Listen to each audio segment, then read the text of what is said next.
Every time I get back into the car, that biscuit is just sitting there, staring at me, whispering, "You deserve this." At this point, I've gotten in and out of the car about 6 times. My patience is gone, and I'm officially hangry. Side note, I left Aya at the site because we truly didn't think it would take this long, like a full day expedition to go find these crutches. Finally, 2.5 hours later, after what feels like driving across all of San Diego and possibly Tijuana, I find the elusive crutches at a medical supply store for about 3 times what they should cost. That's California price also. But at this point, take my money. I'm so glad this adventure is almost over. I get back in the car and I actually have to move the biscuit to the back seat because I cannot trust myself anymore. Hunger levels are critical. Morale is low. And I'm starting to feel like I abandoned Aya. I finally get back and there she is, just chilling on the bench, casually enjoying an acai bowl. Like she's on vacation or something. Meanwhile, I've been in full survival mission. I'm thinking, wow, I'm really glad some of us ate. I missed lunch. I had a massive headache. It was like 2.5 hours of this situation. I absolutely should have eaten the biscuit or thrown it out the window to remove the temptation. But I like Aya too much to do that. Sorry, the wind is not helping. All right. So the moral of the story, Aya, I care about you more than biscuits, which is saying a lot. And if you need to ask Mason Vaughn, he can confirm that because this is not the first biscuit-related struggle I've had. Okay, Spring Nationals, ask him about it. Anyways, if anyone ever needs food recommendations or medical supply locations in San Diego, I got you covered. I'll spare you from other stories, but I do need to share why San Diego is a special place for Aya and myself. Last year, she had an incredible tournament, making it all the way to the finals of doubles before falling to a strong team. I think that was the best an ATA player had done at 18's hard courts since I played it a long time ago, which was a really cool moment for me to share with Aya. I was very proud of her effort all week. She had some really nice singles wins in the mix as well. That week of tennis and doubles result helped lead Aya to where she's going to play college tennis at the University of North Carolina. Interestingly, Coach Calbus recruited me back in the day to play at UNC as well, and I have much respect for him. One of my closest friends in juniors, Sanaz Moran, ended up going there to UNC to play for him and had a great career there and in the pros afterwards. UNC is an elite school academically and athletically. Not much needs to be explained about that or said about it. It's pretty self-known. Aya has an incredible opportunity ahead of her representing the Tar Heels. I'm very excited about the next chapter and proud of all her hard work to get here. To wrap this up, I reached out to some of our coaches and Aya's friends for some words they wanted to share about her. Words from the coaches that describe Aya: independent, mature, organized, outgoing, fiery, strong-willed, strong morale, amazing, honest friend, kind, resilient, tenacious, should I stop? Keep going? Fierce, relentless, steady, confident, driven, leader, strong. I'll end there. That's a lot. Those are powerful words. Aya's best friend and ATA alum, I don't know where Kaylee is. Kaylee's right here. She helped me do a little extra work, asking some of Aya's friends to chime in on today's signing. So her friend RJ wrote this: I first met you when I was working at a tournament at ATA. I don't distinctly remember how the day went, but I do remember feeling like you were someone I've known for a while. That's how you are. You're someone who can talk to anyone and make everyone laugh. Everyone needs a you in their life. Although I'm going to miss you, I know you're going to make friends fast, just like you did with me. Go kill it at UNC. I love you, RJ. Another friend, L. First met Aya when they played each other at Winter Nationals in 2022. They started talking on a changeover and apparently literally became best friends by the end of the match. I have questions about that and the focus level, but we'll save that for another time. Elle describes Aya as someone who is so nice and outgoing that she gets along with so many people and is able to become friends easily. This is evident from her experience at Winter Nationals. Elle is so proud of you and can't wait to see how you do in college next year. It's a theme going on. Catherine, her doubles partner from Hardcourts. Aya, congrats on signing. I'm so blessed to have you as a friend and doubles partner. I can't believe it took us so long to meet each other. I don't think I've had more fun playing doubles with anyone. We're always laughing no matter what, if it's the most stupid thing in the world or you fell during a point or on the changeover. Multiple falls. She's got those on videos. I'm so happy for you, and I can't wait to see you in the ACC. She's going to Wake Forest, right? Nice. Kaylee wrote, Aya is by far the most strong, hardworking person I've ever met. She consistently pushes everyone around her to be their best to match what she brings. For example, whenever someone says they can't do something around her, she challenges that mindset and reminds them that they're capable of more. Her tenacity and constant drive to improve are qualities that everyone around her should learn from and aspire to develop. She's truly an incredible person, and there's not another person like her. Aya, it's been a pleasure working with you, traveling with you, learning from you, and cheering for you. I know you will make immediate impact at UNC, and I can't wait to follow your journey. Keep pushing, keep working hard to your goals and dreams. I'm super proud of you, and I want nothing but the best for you. I'm excited to follow your journey at UNC, and I do like the Tar Heels, so there's a little extra behind that. So congrats and good luck. You're welcome. You want this?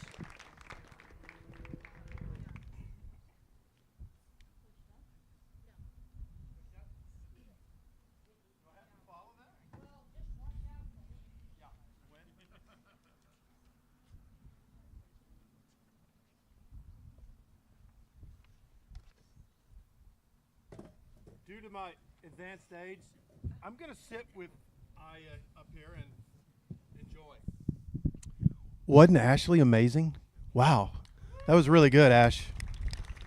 I'm a little hesitant now, but yes, my name's Doug Davis, and I'm the oldest coach at ATA, and that's a pretty good feat. And a little about myself. First, I'm going to tell you another little story. This is about stories. Ashley's stories were great today.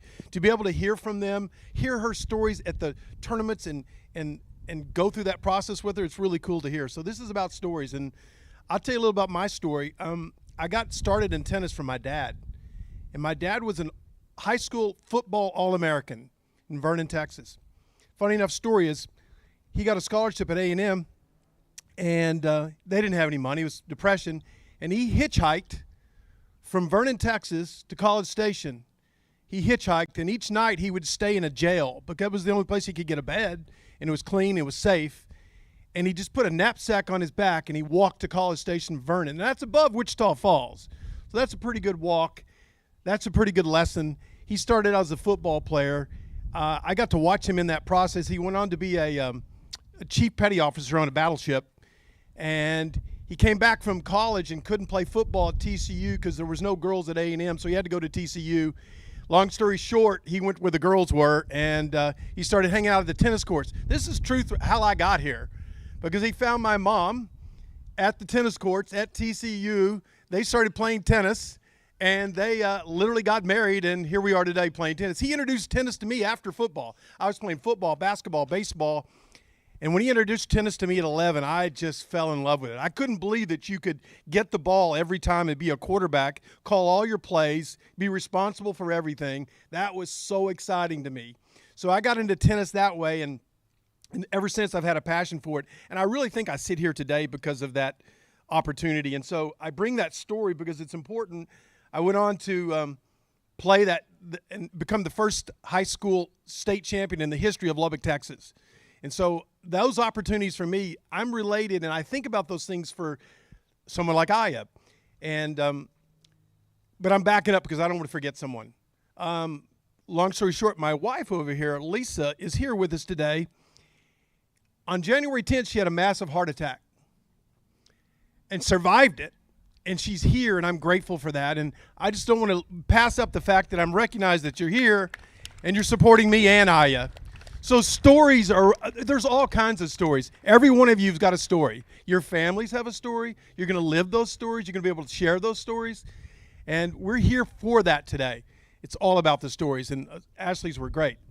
So next up on this, I want to invite Kaylee Hobbick. I want to invite Kaylee up here because she's going to share a story with us. Give it up for Kaylee. By the way, she makes great brownies. She's an incredible friend of Aya, and she's going to read us a story.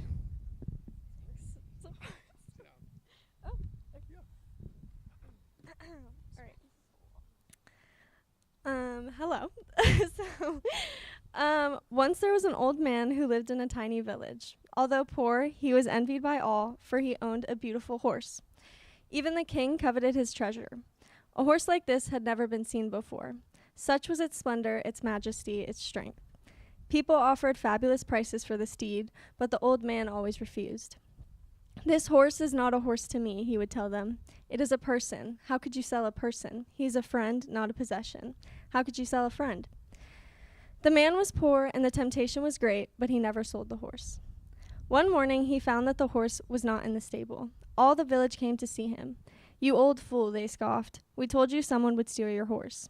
We warned you that you would be robbed. You were so poor. How could you ever hope to protect such a valuable animal? It would have been better to have sold him. You could have gotten whatever price you wanted. No amount would have been too high. Now the horse is gone, and you've been cursed with misfortune." The old man responded, Don't speak too quickly. Say only that the horse is not in the stable. That is all we know. The rest is judgment. If I've been cursed or not, how can you know? How can you judge?" The people contested, "Don't make us out to be fools. We may not be philosophers, but great philosophy is not needed. The simple fact that your horse is gone is a curse." The old man spoke again. "All I know is that the stable is empty and the horse is gone. The rest I don't know. Whether it be a curse or a blessing, I can't say. All we can see is a fragment. Who can say what will come next?" The people of the village laughed. They thought the man was crazy. They had always thought he was a fool. If he wasn't, he would have sold the horse and lived off the money. But instead, he was a poor woodcutter, an old man still cutting firewood and dragging it out of the forest and selling it. He lived hand to mouth in the misery of poverty. Now he had proven that he was indeed a fool. After 15 days, the horse returned. He hadn't been stolen. He had run away into the forest. Not only had he returned, he had brought a dozen wild horses with him. Once again, the village people gathered around the woodcutter and spoke. "Old man, you were right. We were wrong. What we thought was a curse was a blessing. Please forgive us." The man responded, "Once again, you go too far. Say only that the horse is back. State only that a dozen horses returned with him, but don't judge. How do you know if this is a blessing or not? You only see a fragment. Unless you know the whole story, how can you judge? You read only one page of a book, how can you judge the whole book? You read only one word of a phrase, can you understand the entire phrase? Life is so vast, yet you judge all of life with one page or one word. All you have is a fragment. Don't say that this is a blessing. No one knows. I am content with what I know. I am not perturbed by what I don't." "Maybe the old man is right," they said to one another. So they said little, but deep down they knew he was wrong. They knew it was a blessing. 12 wild horses had returned with one horse. With a little bit of work, the animals could be broken and trained and sold for much money. The old man had a son, an only son. The young man began to break the wild horses. After a few days, he fell from one of the horses and broke both legs. Once again, the villagers gathered around the old man to cast their judgments. "You were right," they said. You proved you were right. The dozen horses were not a blessing. They were a curse. Your only son has broken his legs, and now in your old age, you have no one to help you. Now you are poorer than ever." The old man spoke again. "You people are obsessed with judging. Don't go so far. Say only that my son broke his legs. Who knows if it's a blessing or a curse? No one knows. We only have a fragment. Life comes in fragments." It so happens that a few weeks later, the country engaged in a war against a neighboring country. All the young men of the village were required to join the army. Only the son of the old man was excluded because he was injured. Once again, the people gathered around the old man, crying and screaming because their sons had been taken. There was little chance that they would return. The enemy was strong, and the war would be a losing struggle. They would never see their sons again. "You were right, old man," they wept. "God knows you were right. This proves it. Your son's accident was a blessing. His legs may be broken, but at least he is with you. Our sons are gone forever." The old man spoke again. "It is impossible to talk with you. You always draw conclusions. No one knows. Say only this. Your sons had to go to war, and mine did not. No one knows if it's a blessing or a curse." No one is wise enough to know. Only God knows. The old man was right. We only have a fragment. Life's mishaps and challenges are only a page out of a grand book. We must be slow about drawing conclusions. We must reserve judgment on life's storms until we know the whole story. I don't know where the woodcutter learned his patience, perhaps from another woodcutter in Galilee, for it was a carpenter who said it best. Do not worry about tomorrow, for tomorrow will worry about itself. He should know. He is the author of our story, and he has already written the final chapter. Thank you, Kaylee.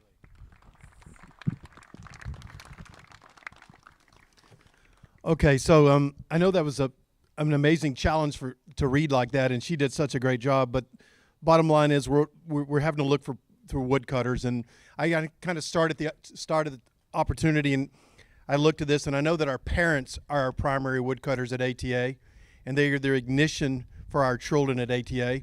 And I just look at the parents that I get to be involved with, like the Muellers, when I get to Coach Riley and the Brugmans and the Vereets, and I go down the list of my students, and it's such a privilege and to look at those parents and know that they're woodcutters.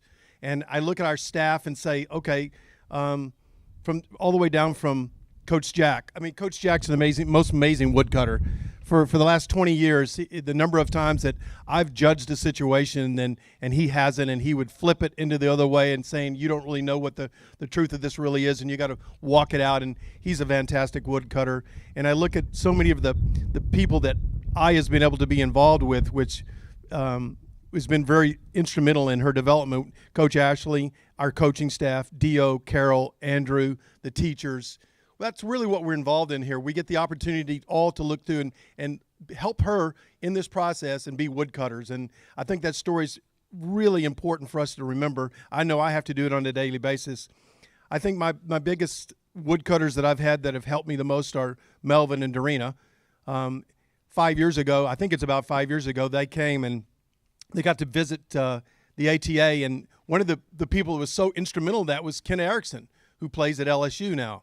And Kenna was one of those outgoing people that people loved to follow her and be around her, and she was an excellent tennis player, and she was a great ambassador. And they introduced the Manning family to ATA, and it was really cool to see that process grow. And eventually, Aya started spending time here in Austin, and I think it was maybe 6 months that she lived with the Ericksons.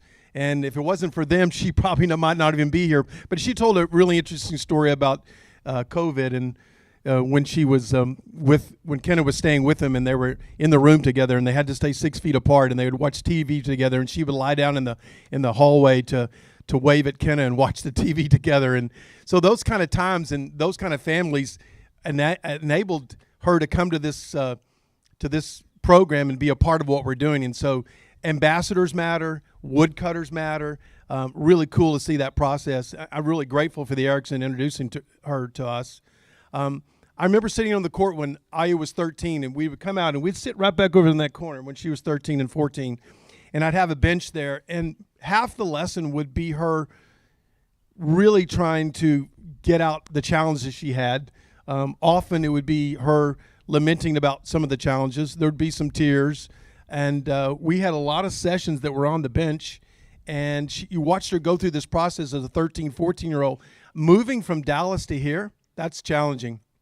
Coming in here and making a decision that she wanted to be excellent and she was willing to overcome the challenges of that, really exciting. So we sat on that bench for 2 years, and we did a lot of different challenges. Usually, though, it was me telling her that she was going to be a lawyer for sure, because she would often look to me, and I would say a certain sentence one day, and if I said the sentence wrong the next day, she would completely correct me because I left out 2 or 3 different words. So she is very clear. She has a great mind to remember what was asked of her and the information that was given her. She her attributes when she was 13 to 15 were really young, and they were in a place where she was being challenged on all different fronts, and she struggled with some of those things. But as you saw her grow into a 16 to 18-year-old athlete, you saw the self-image, the clarity of the goals, the determination to achieve, her physicality, her awareness in training and competition, ownership of the entire process. And then you could see that occur in SoCal and Mizzou and how she achieved those goals in Southern Cal at the national championships. Her development over the last 4 or 5 years was totally instrumental in how that occurred was, I believe, because her parents and how they handled me. They gave me an incredible opportunity. They were always supportive. They were always asking how they could help, never judgmental. They were fantastic woodcutters, and they just believed that each day was a new day. You would change and you would flip, and I was in that the whole time. I love listening to the attributes that Coach Ashley got from her peers because they're really true. She has those attributes. She has an amazing drive and motivation, and I'm looking forward to that process. So she's going to University of North Carolina, and that's one of the premier programs and schools in the country. Anyone want to guess who's the oldest public university in the country? Anyone want to guess? Yes. UNC, oldest public university in the country, started in 1789. It's also the first college town in the country that was developed around a school. So that was pretty instrumental in their development. It's a school that has, like Ashley said, huge traditions and concepts with it. University of Capitol Hill was founded in 1789. It has 52 NCAA Division I national championship titles. Interesting about the colors. Anyone know what the blue and white are about? If you go back and get to study those, it's pretty interesting. You have one side of the campus that has one schooling thought, and another had another. So they both chose, I think it was something like the philosophy, and then the liberal arts or something like that. And one chose white and one chose sky blue, and they started making that color come true. And then it's become a really interesting place to watch in the country because when you see those colors, you actually know it's UNC. Anyone want to know who the mascot is? What's the mascot of UNC? Yes. Really? It's not the mascot, actually. Ramsey's the ram. Yes, it's the ram. That ram actually was bought from Texas and taken up to UNC. So Ramsey's is the mascot, even though they are called the Tar Heels. And that's also an interesting place as you go and listen to them. Tar Heels. Anyone have take a bet on that? Where that's from? No. Yeah, they actually had the tar pits there near UNC, and they collected that for the turpentine and the tar and those things, and they put them on the bottom of ships there at the Royal Navy in the Revolutionary War. So there's a huge tradition going on at UNC, a great university, and there's so much for her to look forward to in their traditions. My hope for Aya is that she will continue to be a woodcutter, and she will continue to take all her attributes, her physicality and her mental toughness and her self-image, and be the kind of competitor that she wants to be. And I'm positive that as she goes through this process, she's going to be successful there.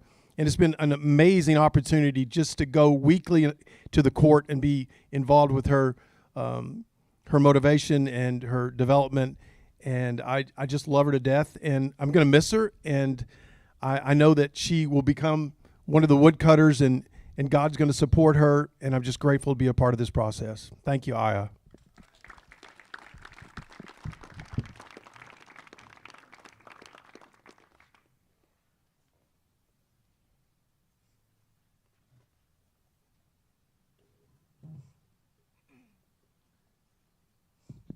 All right. Hi, everyone. I'm going to try and keep it short because I know there's a few Duke fans here, probably getting a little bit nauseous looking at this color. But I also just want to say thank you, everyone, for coming out. It really does mean a lot. And thank you to Coach Newman, Coach Dewey, and Miss Cahill for help setting up this super special day. So like Coach Doug said, my journey at ATA began about 6 years ago when my close friend Kenna offered me to come visit her academy. I wasn't really looking for a new academy, but really wanted to visit. And so when my parents gave me the go-ahead, I came immediately. I shadowed basically everything. I hit into almost every single one of her Coach Doug lessons, where we both somehow ended up in tears. Not sure how that happens. But I also shadowed her Coach Dio sessions, where I didn't really know if he was built in a lab or if his muscles just actually popped out like that. I was amazed. But yeah. And then after that, I just really fell in love with this place. So 1 week just turned into 2, turned into 9 months, and now we're at 6 years of me doing my own online school in the back of the CP classrooms when I first got here, and somehow loving the chaos so much that it made me want to stay even more. So I said that I fell in love with this place, but I don't really think it was the place that I fell in love with. It was the people. The support system that you get here is unlike anything else. And while you may not be spending 9 months living with your math teacher, this community becomes your family. ATA isn't just where I trained, it's where I learned how to compete, how to fail, how to get back up, and how to be surrounded by people who believe in you, even on the days you don't believe in yourself. Coach Newman, you should know that you've built something truly amazing here. Not just the facilities that we have access to, but the foundation of character that you've built this place on. The relationships that I get to think today wouldn't exist without the environment that you've created. So thank you.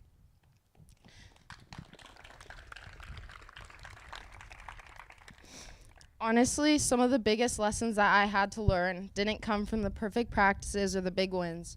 They came from the moments that were really messy and really stupid. Like the one Halloween when my friends and we dressed up as cops and robbers, and with the cops costume came these like plastic handcuffs.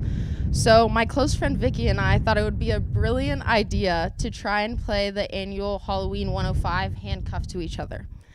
There was just one rule: do not swing big so we don't hit each other in the face. So the first ball goes to Vicky, and I promise I have never seen her swing so big in my entire life. And so I went down, I pulled her down with me. We're okay. We both get back up, but only one of us gets up with a broken nose. So thanks, Vicky. But as traumatic as that sounds, that moment taught me something. That you're gonna make mistakes, sometimes in ways that make you question your own judgment. But if you can stand up, shake it off, and pretend it was all part of the plan, you'll survive.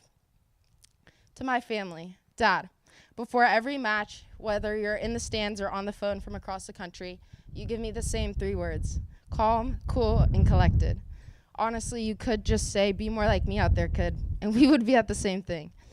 People always tell me I have one of the best tennis dads, the chill type, the one who doesn't try and coach, the one who always says he's proud, and doesn't try and argue when Coach Doug puts it, I need my daily dose of banter.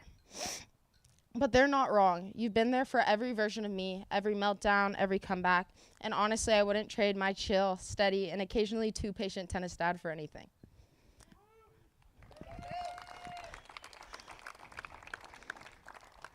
Mom, remember when I said I need my daily dose of banter?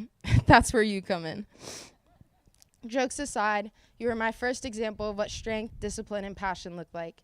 Your standards for me have always been high, so high that the closer I think I'm getting, the more I realize how much farther I still have to go. But that's the gift that you've given me. I never stop learning, I never stop growing, and I never settle. You believe in the best version of me long before I ever saw it myself. You shape the way that I compete, the way I carry myself, and the way I chase the things that I want. Ina and Chachi. Yes. Ina and Chachi, you guys, I think about you guys all the time wondering how I'm supposed to fill the shoes that you walk in. Like everybody's siblings just casually run marathons and build companies in their spare time. And even with everything you have going on, you always make time for me, which is why you're the first people I called when I couldn't figure out how to tell Mom and Dad exactly how I came back with a broken nose from practice.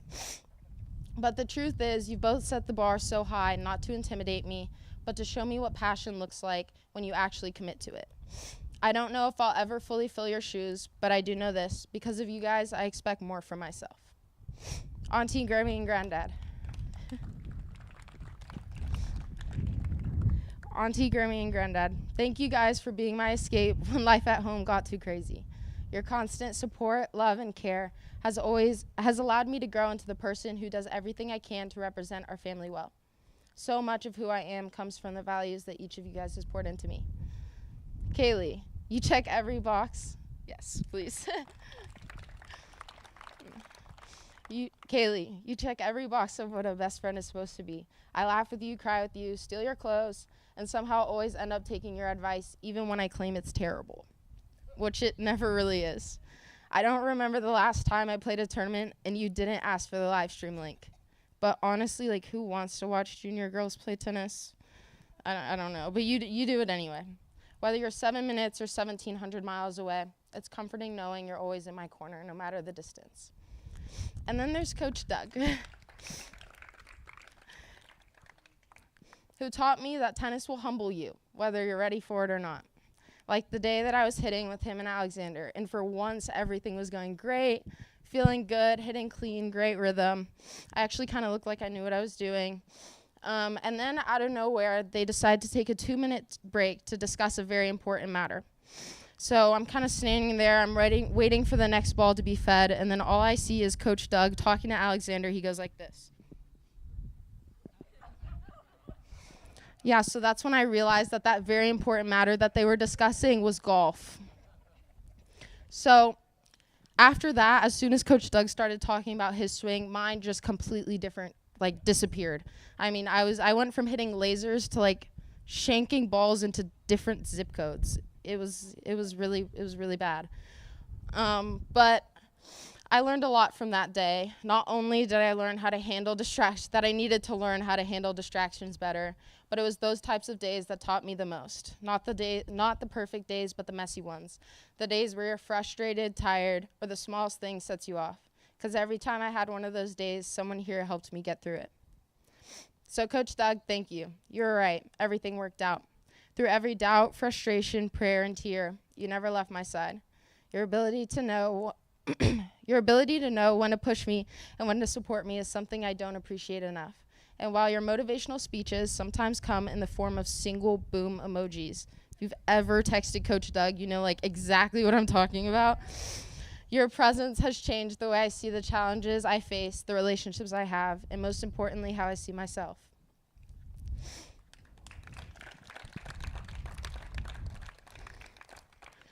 Coach Ashley, the tournaments I've gotten to travel with you two have been some of the tournaments that I've gotten to travel with you two have been some of the most fun. Two foodies taking on the streets of San Diego, trying every spot that we could find, and convinced that we could be fluent in Spanish by the time we left. Those trips made some memories that I'll never forget, and I can't wait for one more go around this summer. But beyond the fun and the food, those trips were eye-opening. Seeing how you've treated every little detail inspired me. The late-night hotel workouts in the gym, the planning of every detail of every day, the discipline in your diet when you have the world's best biscuit sitting right next to you. The moments that you think nobody's watching, but in those moments when I could, I was. Watching, copying, and learning. Becoming my version of the discipline that you exude. And while those moments were fun, there were also moments where we were a little bit less disciplined. Like the day that we were leaving the Trader Joe's parking lot and judging the guy that was pulling out in front of us because of how long he was taking. I mean, this guy was taking like a 7-point turnaround in a spot where like it could have been 3, maybe like max. But we were just kind of sitting there making fun of him, and it got so bad to the point he had his passenger get out of the car and start like directing him on like how to reverse out of his parking spot. But Coach Ashley and I were kind of just in the car laughing at him, judging him a little bit. But finally it was our turn. So Coach Ashley puts the car in reverse, backs up a little, puts it back in drive, and then absolutely launches us over the curb. Like full send, pedal to the floor, like yeah. So for the rest of the trip, we had to keep pumping air into our tires and like try and convince ourselves that it was like that before. Mind you, this car had like 300 miles on it. It was not like that before. But from that experience, it reminded me that it's better to lead with kindness because life has a funny way of circling back to you. So Coach Ashley, thank you. Thank you for the laughs, the chaos, and the example that you set, even when you didn't know you were setting it.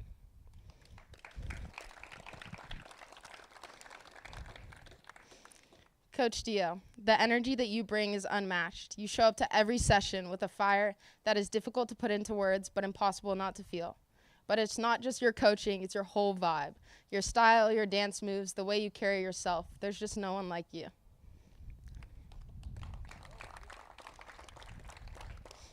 Coach Tommy, you've taught me a lot about myself, mainly that I don't like lefties and that I don't like pushers. But seriously, you always bring energy and you always compete. I love having you jump into my lessons because you make every practice feel like a match that I have to win. You've pushed me in ways I didn't realize I needed, and I'm really grateful for that. To the rest of my coaches, thank you. Thank you for showing up for not just me, but for everyone sitting here. You've proven that with the right support system, you can accomplish things you never thought possible. When I look back on all these memories, the painful ones, the embarrassing ones, and the funny ones, the common theme is that I never lived any of them alone. So if you take anything away from my journey, let it be this: you don't get anywhere alone. Lean on the people around you, the ones who teach you, challenge you, embarrass you, and lift you up. I'm standing here today because of the coaches who pushed me, the friends who kept me smiling, and a family who never stopped showing up. Every step I've taken has been because someone walked it with me. And if you let the people around you support you the way this community supported me, you'll be amazed at how far you can go. Everything these moments taught me, along with the ones I didn't have time to share, is something I'll carry with me to not just UNC, but throughout the rest of my life. Thank you again for coming out, and go Heels.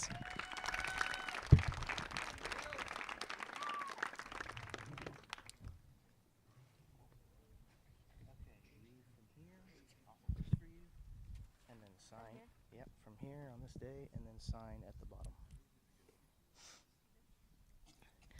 On this day, 2 April 2026, let it be known that as a graduating member of the Austin Tennis Academy, Aya Manning, will be continuing my personal journey at UNC, and I promise to embody and foster the ATA core values. Check it. Oh. I promise to live my life with compassion. I promise to pursue excellence. I promise to give back to the communities that serve me, and in doing so, be a citizen of significance.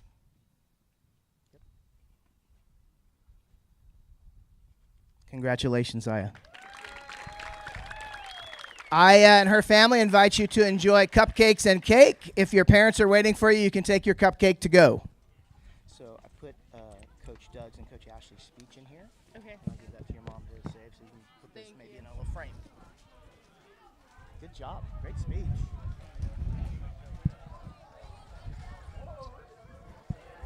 Congratulations. So happy for you. Papers and